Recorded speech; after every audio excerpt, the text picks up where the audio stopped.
شخص بھی ایمانی فتنے کا، معاشی فتنے کا شکار ہو تو اس کی ذمہ داری حاکم وقت پر ہے۔ آٹا مہنگا ہو، چاول مہنگے ہوں، کھانے کی چیزیں مہنگی ہوں، بے امنی ہو، لوٹ مار غارت گری ہو، تو حاکم وقت اس کا ذمہ دار ہے۔ حکام کو اور اس کے ماتحت اداروں کو اس بات کا سختی سے نوٹس لینا چاہیے۔ ملک جو ہے وہ لا الہ الا اللہ کے نام پر بنا ہے۔ لا الہ الا اللہ جیسے کہیں نظر نہیں آتا، اسی طرح نہ امن نظر آتا ہے، نہ خوشحالی نظر آتی ہے، اور یہ درخت لگانے میں مصروف ہے۔ لوگوں کو کھانا نہیں مل رہا اور کہتے ہیں ہم نے سرسبز و شاداب پاکستان بنانا ہے۔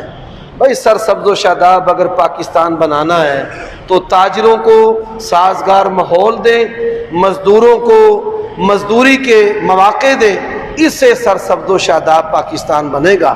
مگر نہ بھوک جو ہے وہ اتنی سفاک اور ظالم چیز ہے کہ یہ لوگ ہر چیز اکھیڑ کر پھر کھا جائیں گے، پھر کچھ نہیں بچے گا پیٹ کے ایندھن کے لیے۔ اللہ تعالی ہمارے ملک کو سالمیت اور استحکام عطا فرمائے۔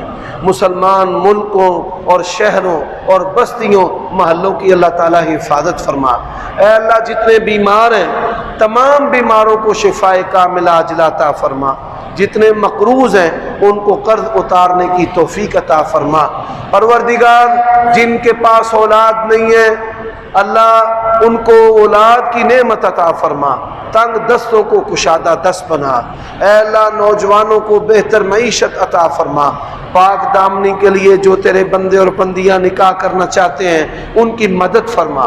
اللہ ہمارے بیماروں کو شفا عطا فرما۔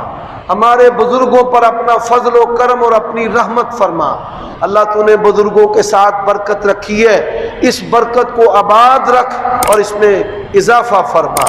اے اللہ ہمارے والدین پر، ہمارے اساتذہ پر اپنا کرم، اپنی رحمت، اپنا فضل فرما۔ ہماری بیویوں کو اور ہماری اولادوں کو آنکھوں کی ٹھنڈک بنا۔